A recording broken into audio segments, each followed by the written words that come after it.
Don't waste your money on a second degree. Spend your money taking the courses you need to show that you're academically capable.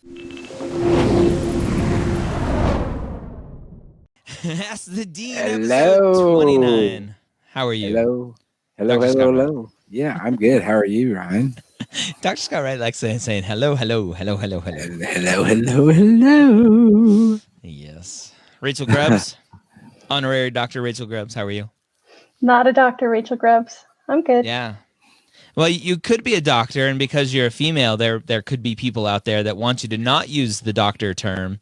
Yes, I read that. It's a little too much for some people to handle, apparently. Yeah, all I could think when I saw that WSJ op-ed was, imagine calling John Nash. I mean, I know he's passed away, so God rest, but 10 years ago when he was still with us, imagine going up to John Nash, calling him kiddo, and being like, look, you only got a PhD in game theory, not an MD from Princeton, so we're not going to call you doctor anymore. I don't know who John Nash is, but yeah, that's the same thing. You've seen A Beautiful Mind, right? Like he basically made game theory what it is today. And economics, absolutely. Yeah, he's a brilliant mathematician, is my point. So his PhD was essentially in math. Yeah. Anyway. Sorry, a little. But I'm not a doctor, and I'm okay with that. You can call me Rachel. I'm down. Well, as the physician in the group, I have no problem calling Dr. Scott Wright Dr. Scott Wright. Thank you. Where I always get a little bit of heebie-jeebies is if Dr. Scott Wright were to walk in the hospital and start introducing himself to patients as Dr. Scott Wright. That would be a little unethical, actually. Yeah. Yeah, that's the important place to make that distinction, right? Yeah, absolutely. Yes, it is. All right, that's our current affairs topic for the day. Let's talk about mapped current affairs. We've had a lot of updates and moving and a shaking in the app world, in the mapped app world. Rachel, talk about the feedback that we have been pushing out. Yeah, so this is really cool. So for those of you that are watching us live, hopefully you've been using it for a week or two already, but we've added, so when you log into Map, there's a sidebar on the left with all these different tabs. And so we've added a new tab called feature or feedback. And what this feedback feature does is query the data that you've entered into Map and give you personalized feedback. So is it the same as one-on-one advising? No, but that's kind of the whole point, is you're getting mapped at this really low subscription cost, but you're still getting access to expert level personalized advice from Dr. Gray, Dr. Wright, and me, right? Like we work as a team to decide what queries to do and what feedback to give. So you're really getting all three of us combined. We're getting a lovely screen share now. That's awesome. So you can see here in this particular example, this is with our demo account. The user has stated that they've listed as their MCAT target date sometime in January, March, or April. But when we look at the practice test results for MCAT, there isn't a diagnostic or a first practice test yet. So for us, that's a little bit of a flag. And, it can mean any one of things, right? So it might just mean that the user didn't do their data entry, took a practice test last week, forgot to enter it. That's quick. That's easy. Go do it. Just go add. But if you are taking the MCAT in January, March, or April, it really is getting to be time to take your diagnostic exam. And a lot of students are tempted to skip the diagnostic. They feel like, oh, I'm not ready yet. I wanted to study first. I'm afraid that score will bum me out. But as doctors, we're going to use diagnostic exams a lot, right? Because it's a way of learning more about your patient. Another way to think about it is if you were doing GPS, right? So if you're trying to get somewhere, GPS can't tell you how to get there unless it knows where you are now. So that's really the point of a baseline diagnostic. And again, this is just one example, but this is the kind of thing now that instead of, waiting to hear us mention it on a call like this, or having to wade through however many thousands of emails your email box gets every day. Now you just log into MAP. There's a little notification in the top right. You go to feedback, and anything that's personally relevant to you will be popping up there. So we're really excited about this. This is the heart of what makes MAP what it is, we think. So tracking the data is great, but getting the feedback on the data is really where it's at. Yeah. So that's really exciting. We're adding more feedback as often as we can. We're getting we're being able to pull more of your data into the feedback so that we can create better feedback, more personalized feedback for you every day. And then the big thing that should be hopefully coming soon in the next week or two, if not sooner, is advisor access. So as a student, I use Mapped, and I go to University of Florida, and I have a pre-med or pre-health advisor who I adore, and I want them to kind of check out what I'm doing on Mapped. We can now, in short time, invite that advisor to have an advisor account on Mapped, which is free for the advisors, and they will be able to follow everything that I put into Mapped, which at the kind of the big picture idea is that when I go and schedule my appointment with my advisor, they already have access to my stuff, and now we can go in and have higher level conversations and not just catch up on everything that I've been doing. So anything else to add, Rachel or Dr. Wright, to that? I think that's exactly what those two things in coordination. Basically, it means the Mapped team, us, are working in coordination with your academic advisor, your pre-med advisor, whatever at your institution, to give you the best advice possible so that you can move forward and be successful. Yep. One of the questions we got actually might be best shown in Mapped. Okay. I don't know if you still have it open, Ryan, and can do screen share again. Yep, I do. So I'm going to show with this Map demo account. Obviously, I'm not going to show this person's, they share some of their GPA story. We're not going to log into their account and show everything. But the question, if you go to the dashboard and look at GPA, the person is saying, my semester trend line staggers up and down, but my cum seems to be basically the same. Yep. And kind of asking is that a quirk of the dashboard, or is that something with the numbers? And well, there's two parts, right? So the first part is that math right? And yeah, if you look at this example here, this demo student had a really bad term, winter 18-19, really gets things together, but the green is the semester line and the blue-orange is your trend line for cum. And yeah, once you have a lot of credits, the cum line doesn't move. Yeah, a whole lot. Yep. That's why we added in the semester. But when you think about it, right, the semester, these are the numbers that are going into these blue and yellow trend lines. Mm-hmm. And so if the green semester is going up and down around the blue and yellow trend lines, then you would see that trend line staying the same. Mm-hmm. Right? You have to have this green trend line stay far above these trend lines to get these to start shifting up. Yeah, and then the second part of their question is, so they say their last 19 plus credit hours were all A's. Mm-hmm. They're finished with pre-med courses, and they're wondering if they should continue to take post-bac classes to raise their science GPA, which is currently 3.23 for AMCAS as their science GPA. Yep, I would recommend only it. 19, I'd probably say yeah.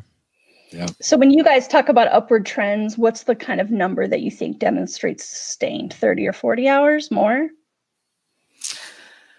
So you always give a bigger number than I have historically. I would say in that kind of case where the trend has been really good over the last 19, 20 hours, that, maybe another 19 to 20 hours, maybe double that. And yeah.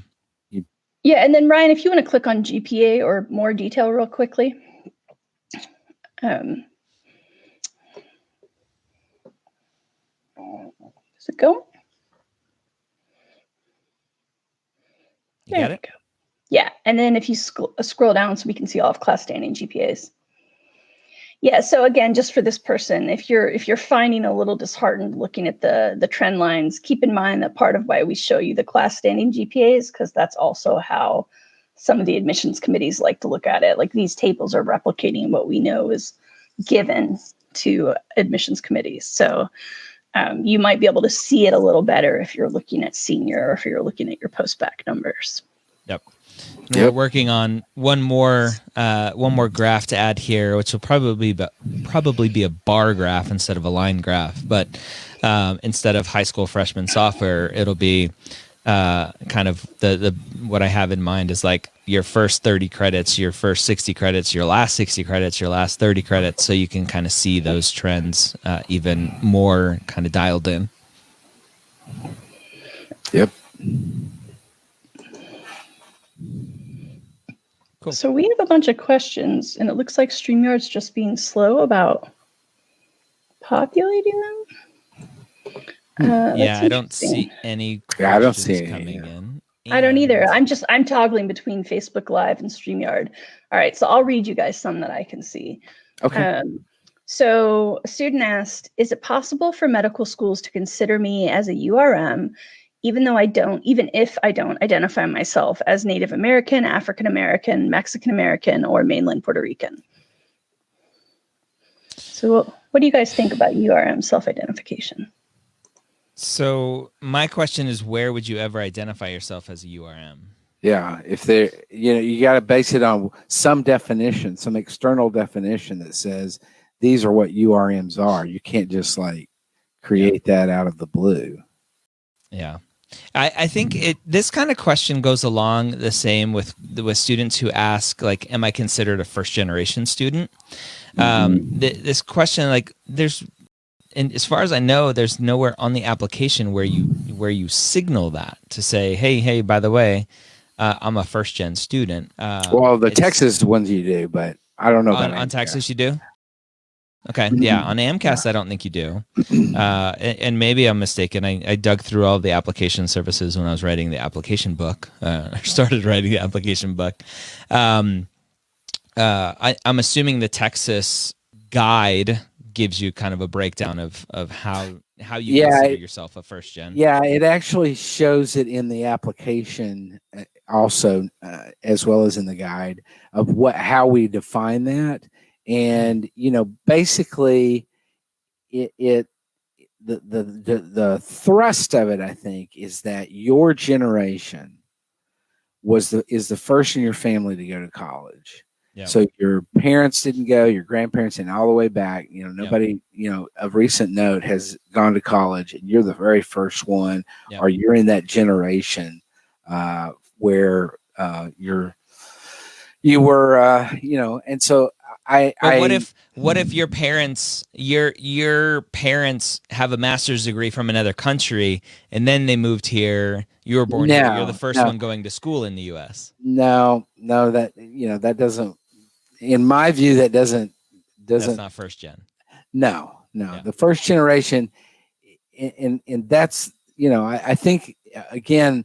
So many overthink questions like this. Don't overthink it. Just look at it in face value. What does this mean? And then I think a lot of times students get into a pickle when they begin to overthink it, and then they, well, what about this or what about that, or whatever. So and kind of to go back to that original URM question, I know at least one school that sets their own definitions of what they would consider a URM. So each school, depending on the community they serve and the population of students that they're looking for, they can set their own definition for what a URM is. Right. Because, in some states, for example, certain categories of ethnic groups may not be underrepresented. Mm-hmm. I don't know for honest truth if that's the case, but I think it's possible. And so in a particular state, it might be different. Yeah. Okay. All right. I've been playing around in the background. I don't know why comments are still deleted. We've got plenty. So we'll but just there's something weird with StreamYard because it's not showing any viewers either. But I'm sure people are watching. So. Yeah. Oh yeah, we've got viewers. Okay, I'll just keep reading. All right, a student asked, how do you advocate for yourself to medical schools you have not heard anything from yet during an application cycle? Yeah, that's a good question. And I think from my perspective, I mean, you can write a letter of, interest or, short email or whatever and say, hey, I just wanted you to know I'm really interested in your school, but if you didn't know by now, because I applied to your school, I'm interested in your school. But I think when the schools are in the thick of the admissions process, they're so overwhelmed with everything that I'm not sure that's going to do much good. And I just don't know many medical schools that get a letter and they're like, oh wow. Well, maybe I've been lucky because I've had a couple students who, like, the next day after they send a letter, they'll get an interview invite. So I think there's some tact and some strategy behind this. The first question I typically ask is, do you have anything to update them on? Right? A lot of students would be like, well, no. Well, then don't bother them. Right? They know you're interested. You applied to their school. Right. You took the time to check that box on AMCAS, to fill out the secondary essays. They know you want to go to their school. You applied. If you have some update that also corresponds to a potential weakness in your application, I think those are the students who should take action, potentially. And there's always caveats. But for instance, if you're a student who maybe lacked some clinical experience before you applied, planning on getting some throughout the application cycle, you could potentially write a very short, very brief update that says, I know one of my weaknesses potentially is my lack of clinical experience. Here's what I've been doing to work on it. Thank you very much. Right? Short and sweet. Or if a student just asked me recently, I have a low GPA, I'm crushing my master's, how do I get them transcripts, right? Again, that could be an update to say, I know one of my weaknesses, my GPA, I am in my master's program, here are my most recent grades, thank you very much, right? And again, you have to caveat all this with, some schools will allow you to send updates, some schools won't. If the school says, don't send us updates, don't send them an update, no matter how much you want to. Because then you're just labeled as someone who can't follow directions. So that's usually where I go. Yeah, and I think that's exactly right. I think that if all you're sending is a letter that says, I really, really, really am interested please, school, then it isn't worth anything. But if there are updates, agree with you completely, Ryan. If there are updates, then yes, absolutely, send those in. Yeah, and another, just to ring the bell of the Texas system again, is that you don't have to do it with every school. You send those updates to the Texas system, and we will disperse them to the schools, and you can update your grades in the system, and we'll recalculate your GPA, and we'll send it out to the schools. And so, definitely the Texas system rocks. Just keep bragging that Texas does it better, even though you guys don't want to be part of the U.S. anymore again. Where was I going to go with that? The one extra thing that kind of threw a wrench in all of this was last year, 2 years ago, I can't remember when, the AAMC changed their traffic rules. And Scott, I don't know how familiar you are with those traffic rules and what they did to change. Yep. But it made a lot of schools mad, as far as I know, talking to admissions committee members. Oh, yeah. They're like, you're taking data away from us that helps us dial in our numbers so that we don't what's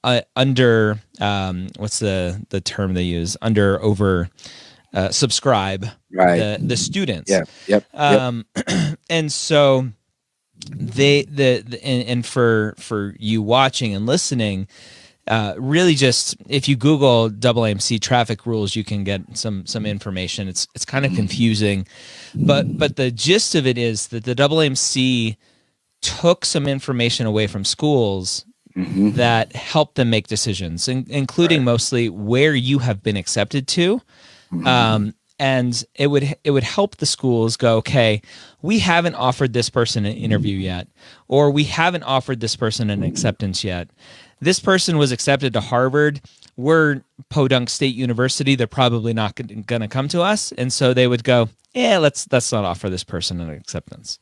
And so schools are tiptoeing their way around dialing in their numbers to where potentially there's an extra opportunity post-interview to reach out to a school because they don't know anything more about you at this point until later on in the cycle. Unless you tell them. For you to go, look, I interviewed at your school. I love it.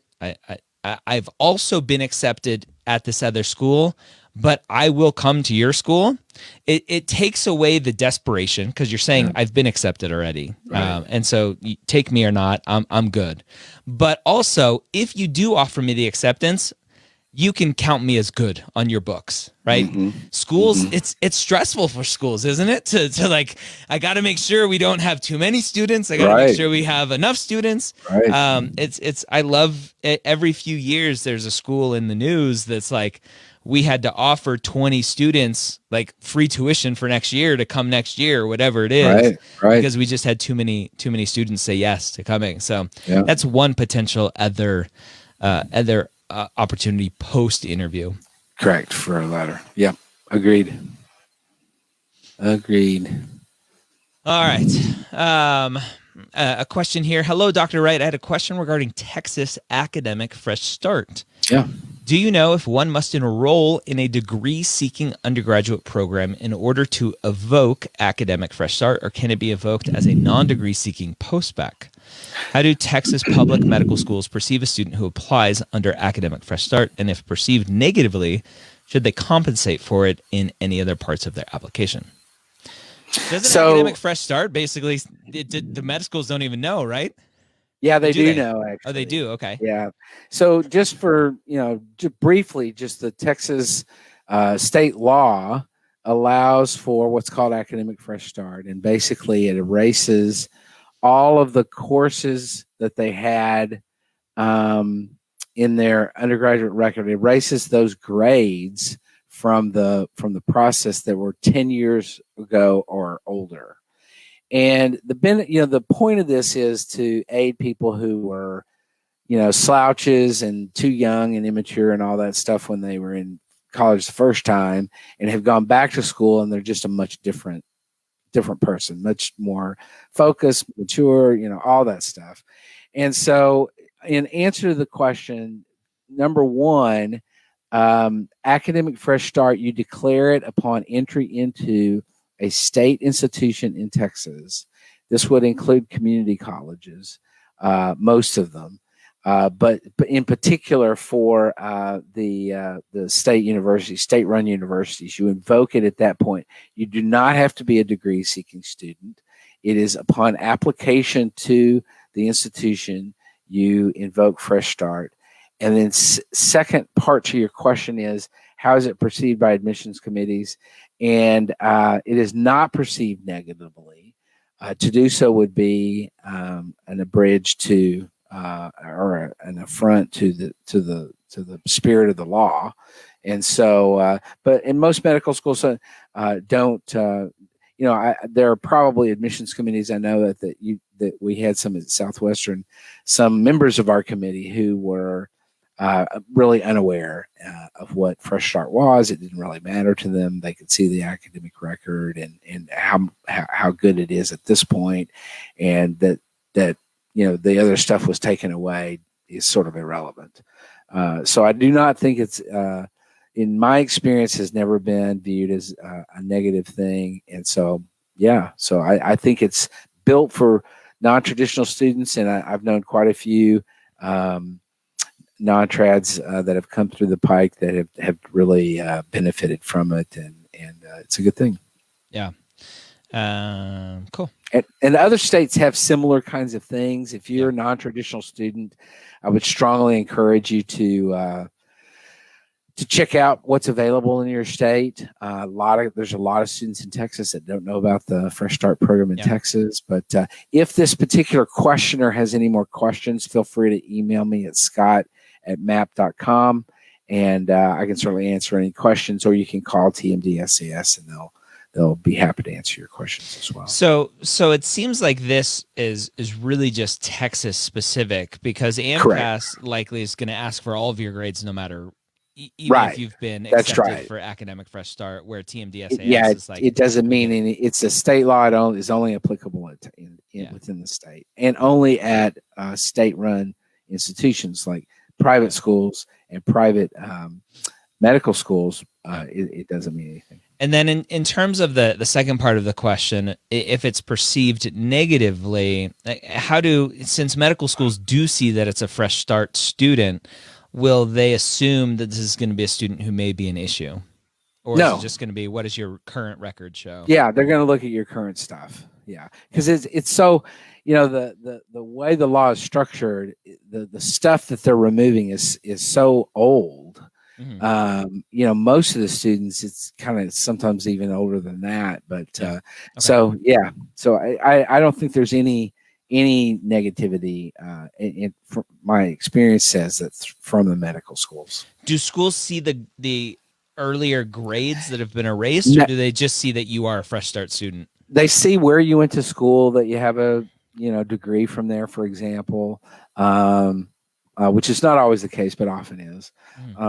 And they see the variety of things like that, but the grades are not calculated into the GPA. Got it.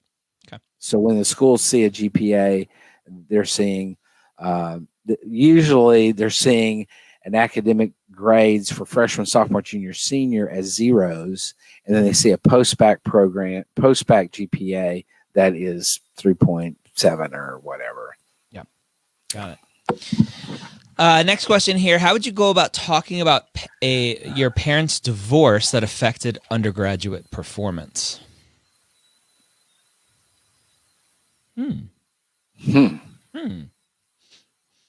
Well, I don't know. I would say, Well, I mean, what do you think, Ryan? I lean back to my default. Tell your story. Obviously, that's exactly what I was thinking. Divorce is a common thing, and it affects everyone differently. And so focus on how it affected you. I had a student this past cycle whose parents got divorced in college, and that negatively affected her mom, who was more, I think, who she lived with when she was home from school, in a financial way, that the student had to go get a job to help support her mom and support herself now, because the financial situation changed. And so she was able to talk about those aspects, right? It wasn't just my parents got divorced, so I got bad grades. It was this happened, and because of that, these other things happened, and so my time was divided, and then I figured it out later on and moved forward. So I think it really is just a personal answer in terms of how did it specifically affect you and your well-being and your grades. Mm-hmm. Agreed completely. Any advice for ESL students when it comes to interviews, or any advice in general? Give me advice. I don't care what it's about. Just give me advice. 42. Yeah. Yeah, that's a good question. I think interviewing, if you're an ESL student, then you almost certainly are going to have an accent.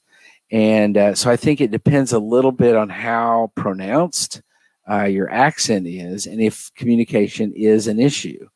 I think otherwise, it's probably going to be pretty irrelevant to the conversation in an interview. Now, if you've got some issues and your accent is so pronounced that it's sometimes difficult to understand what you're saying, then that's a whole nother thing, and it may come up in the interview. But if it doesn't come up in the interview, then you may want to address that that deficiency, because they're going to be concerned about your ability to communicate with patients, and how is this going to affect in the clinical setting your ability to effectively communicate with other people on the team, as well as with the patients. I think I've worked with a lot of ESL students, a lot of students with strong accents. I think there's a lot of self-doubt among ESL students that you have to overcome. That is really just look, my accent is my accent. I may think it's really bad, but other people can hear me just fine. I think there's a lot of that needs to be worked through, and that's not a tip or strategy or technique. That's just have confidence in yourself. And understand that you're not going to be viewed negatively because you have an accent. Right. It not potentially adds a lot, because it's like, ooh, like, where are you from? Let's talk about this. That's interesting. Yeah, absolutely. When is it too early to send a letter of intent? Before you apply. Before an interview for sure. Freshman year. It's too early. Yeah, right. I think you would wait post interview and do that. All right. It's like being an athlete. You're a freshman in high school, and you have your school list already built out. Like, I'm considering these schools, just to let you know. Oh man. Good. I'll come on recruiting trips and see. Yeah. So here's one of these questions, right? My parents got their degrees in different countries, so can I say that I'm first gen? Probably not, right? I would say no. Yeah. You could say you're first generation American, but not a first generation college student. Yeah.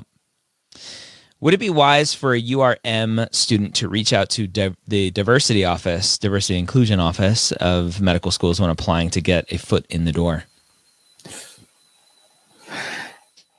Well, so I have a little bit of a bias about this, because my bias is, if you're trying to game the system, and if I was the dean of director of admissions at a medical school, and I heard that a student was going around my back to go sideways to get, quote, their foot in the door, that would hack me off big time. So I'm just saying, you don't want to seem as if you're trying to somehow go around the established process of admissions. Yep. And now, if you want to contact the diversity dean or whatever, to find out about diversity on campus, to find out about outreach programs or student groups or things like that, in terms of understanding the context of the school, that's a whole different thing. Yeah. And maybe I'm drawing too thin of a line there between the two, but if your main objective is to get that diversity person to put a good word in for you, then that's, to me, that would be crossing the line for sure. Yeah. I think there's obviously, right, when you declare on your application who you are and your race and ethnicity, you're declaring yourself already to the school, and based on their criteria of how they're looking at students, based on the conversations between the director of admissions and the director of diversity inclusion on how they're reviewing those students, like that hopefully should already be happening. And so trying to get your foot in the door just doesn't necessarily make sense. So I agree. I'm not a fan of gaming the system, and I agree. Like, if you're trying to get some information on the school from a diversity standpoint, whether or not you'll be comfortable at the school, what they're doing in terms of diversity and inclusion at that school, to give you some understanding if you may want to apply there or not, or whatever, that would be interesting. I think, Scott, the follow-up question I would have is, do you think that the diversity and inclusion people, director, dean, or whatever that title is at that individual school, how much of a role do they have in the admissions, or are they looking at it more from a kind of institutional cultural level and not necessarily from an admissions level? Yeah, they typically, well, I think it would depend on the institution and what the role of the diversity person is. I guess it's possible that person could be on the admissions committee. They might be an interviewer, for example, a non-voting interviewer, type of thing. So they may have some role in the admissions process. And if that's true, and that is true, then certainly I think what I said before isn't necessarily applicable, because they have a role already in the admissions process. I knew one institution in Texas that the diversity and inclusion person was the dean of admission as well. And so, absolutely, I think. But if that person has no role in the process, and you go to that person with the intent and express that intent, then that's a whole other thing. Yeah. Okay. Another question here. Thoughts on getting a letter of recommendation from my physician assistant coworker? I know she would speak very highly of me, but would med schools prefer to see an additional letter from an MD? I already have one.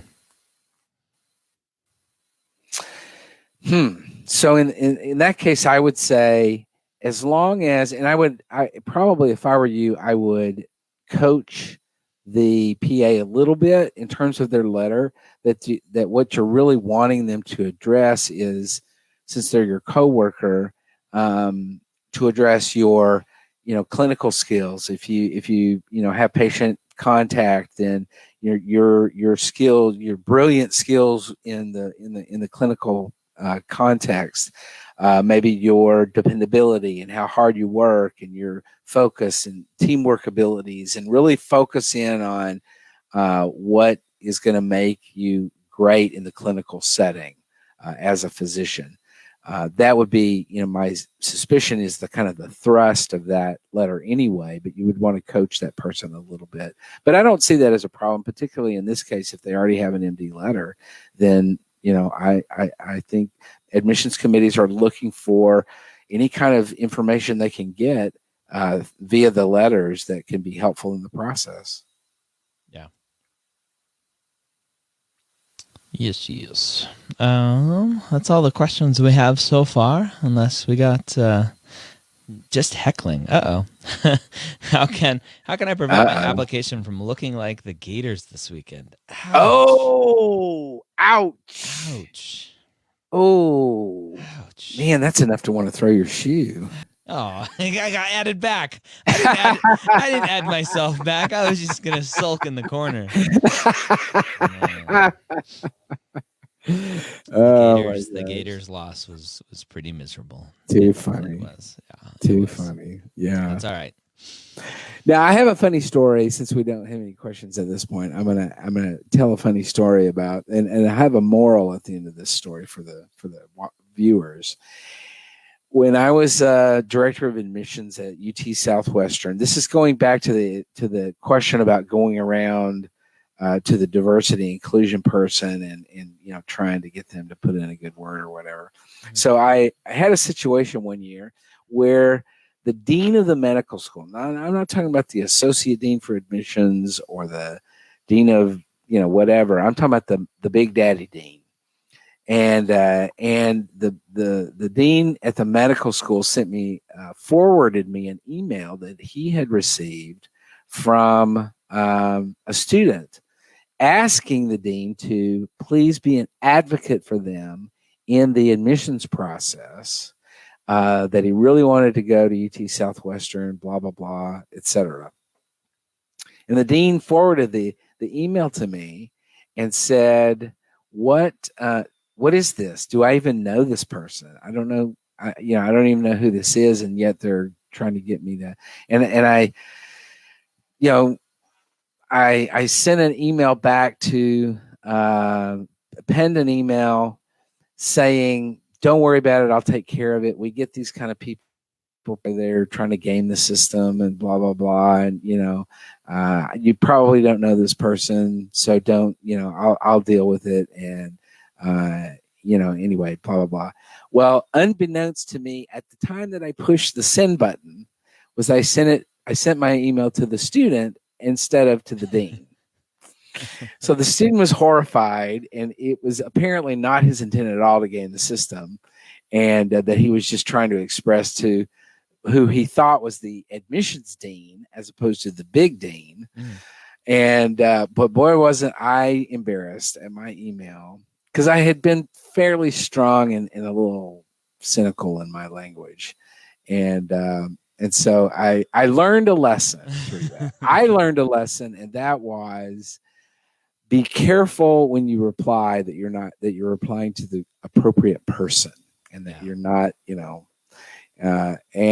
but what I think the moral of the story is for our listeners is that, and our viewers, is that you need to be very careful about who you're sending things to. When you're identifying a particular person, be very clear on who that person is and what their role at the institution is before you do any outreach to them, particularly if you don't know them, or whatever. So just be very careful, because it can be viewed as negatively potentially, and so you just want to be super careful with what you're doing and who you're asking various favors from or whatever. Yes, do your research, and also don't mass spam and copy paste and make mistakes doing that. Sending. Absolutely. Dear Texas A&M when you're sending it to Texas Tech. Yeah, exactly.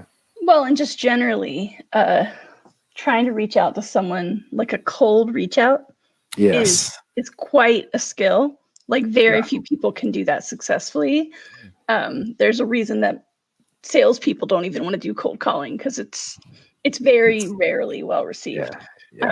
It's been several months, but at some point someone had said, like, aren't I supposed to reach out to, the admissions people at every school I'm interested in? And I was like, just think about the numbers. Like, no, the answer is no.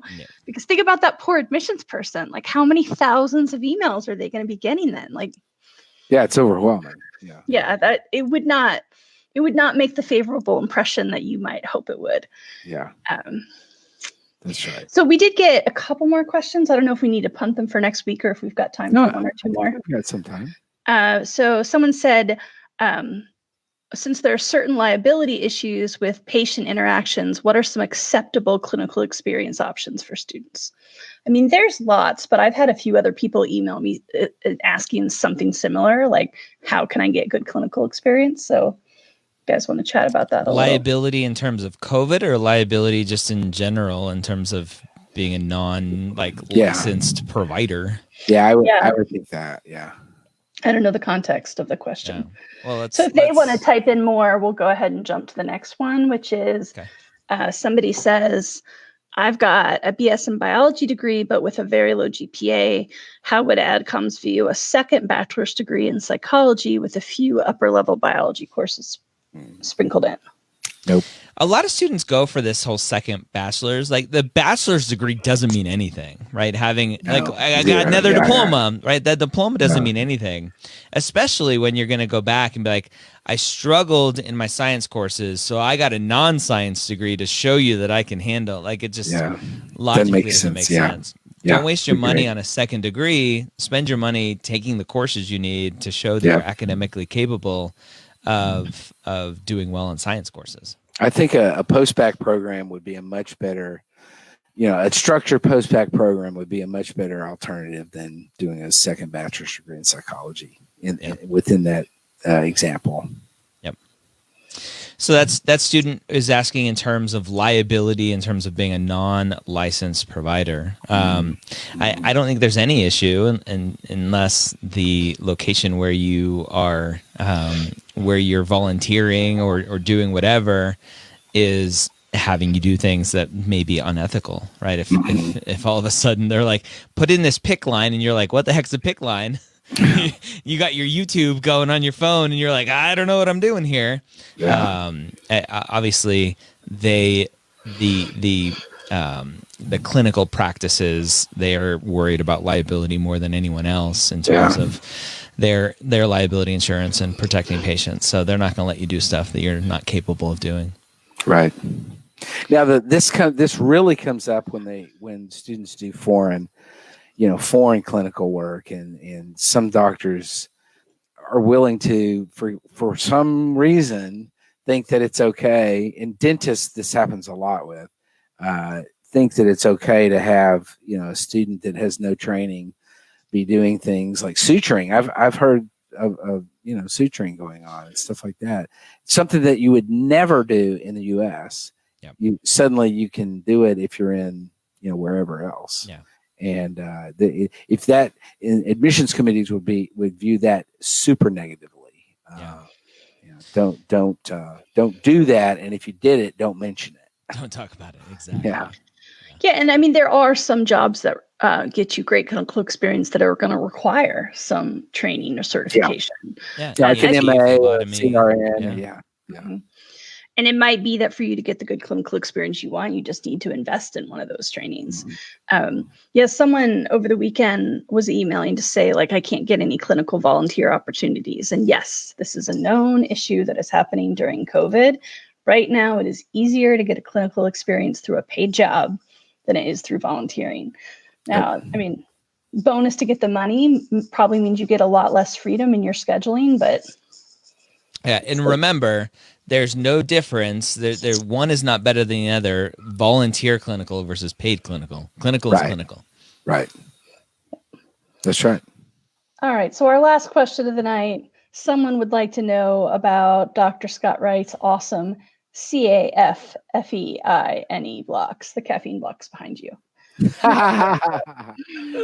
So periodic table blocks. I got that from a very dear person to me. Gave it to me for Christmas one year. I'm a big coffee fan, and so these are real chemicals or whatever elements, and off the chart of element periodic table, and so I get a lot of comments on that. So there you go. You don't know where your friend got them for you?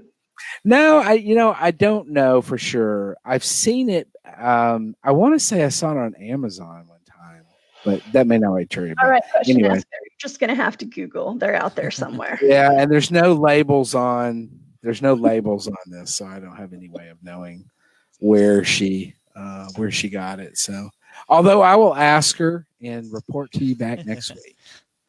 The important things in life. Absolutely. Yeah.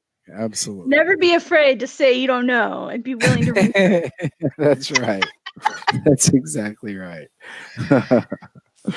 Awesome. All right. Another Ask the Dean in the books. Thank you, everyone, for joining and putting up with the tech issues with Facebook not connecting properly today, but we made it through. Yeah, we did. We did. All right. We'll see you and we will see you next week.